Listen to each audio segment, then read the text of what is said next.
In 1997, the director of RoboCop, Basic Instinct, and Total Recall brought us a satirical look at the military complex, political flag-waving, and blind patriotism during an apparent attack by intelligent space bugs.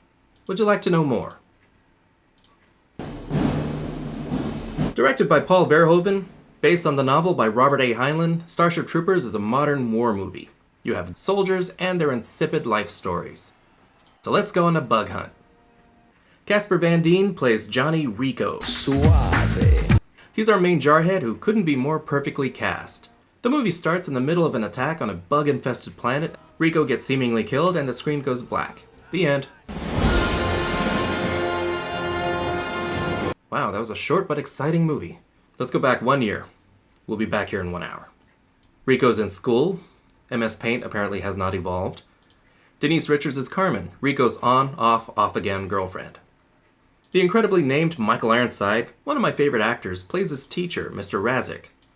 They talk about being a citizen. Service guarantees citizenship. And you get special perks as a citizen. You can vote. You have cheaper college. You can have more than 2 children. In this world, violence is regarded as a valuable tool in maintaining authority. You can become a citizen by joining the military, the very tool in maintaining that authority. Citizenship is your reward. Chilling. Why are only citizens allowed to vote? Sorry, I can't answer that one. I'm stumped. Sorry, I didn't mean to cut you off.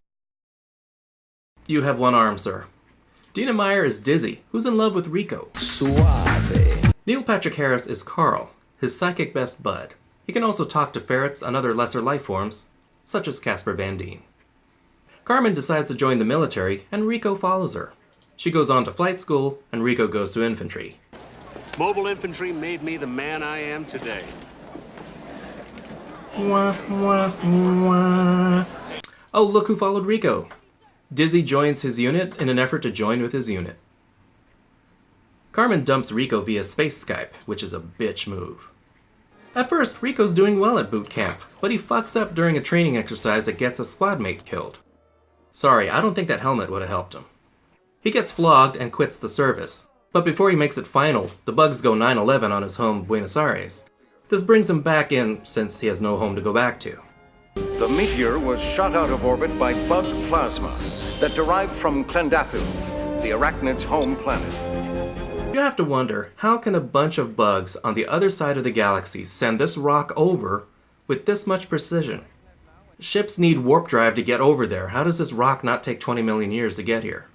Buenos Aires was an inside job. Get the facts. In any case, the government places the blame on the bugs, and this ramps up the war effort.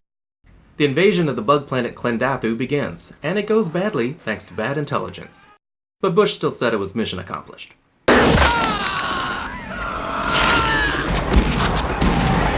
Rico's badly hurt and listed as killed in action. You're dead!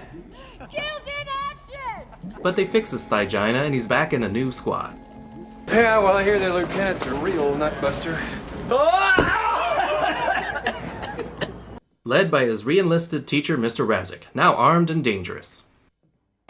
Welcome to the Roughnecks. Ratcats, Roughnecks! Back on the planet, they seem a bit smarter about it. First off, they use air support and nukes.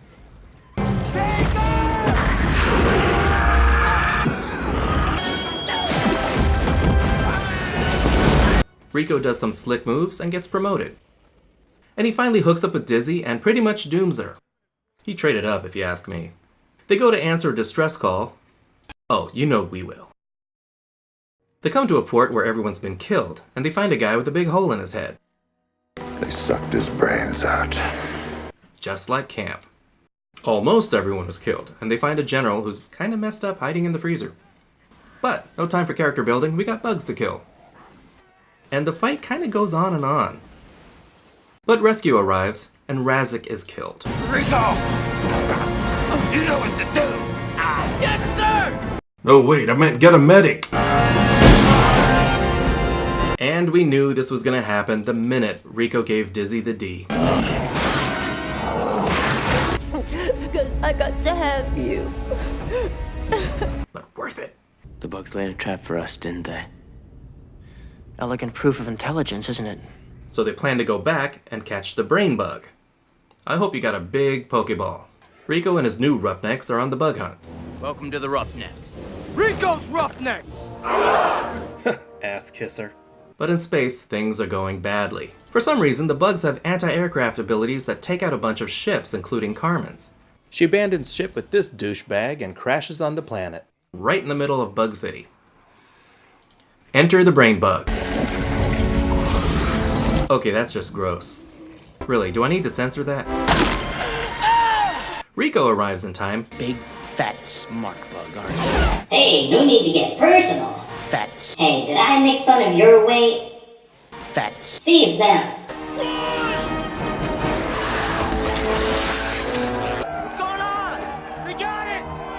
And they catch the brain bug.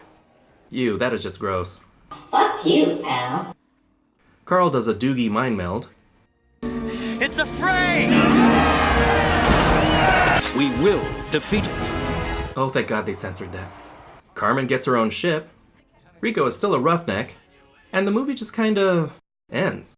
We're still at war, people are still dying. It ends on a high note, with the humans having the attitude that they'll win, and I think that's kind of the point. War changes nothing, and the media still feeds an upbeat spin. Doesn't that sound a bit too familiar?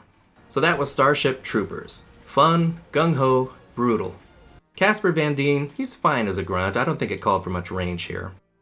The bugs were just wave after wave of faceless, mindless enemies. Even the brain bug was kind of tough to take seriously. We don't learn a whole lot about our characters. When they weren't shooting bugs, it was 90210 in space. The effects were solid and at the time blew me away. And like RoboCop, there's plenty of commentary on politics, the military, personal freedoms, laid out via news clips, which in itself is yet another commentary on the media. So don't forget to like and subscribe and leave a comment. I am reading them. That's it for me. Thank you so much for watching.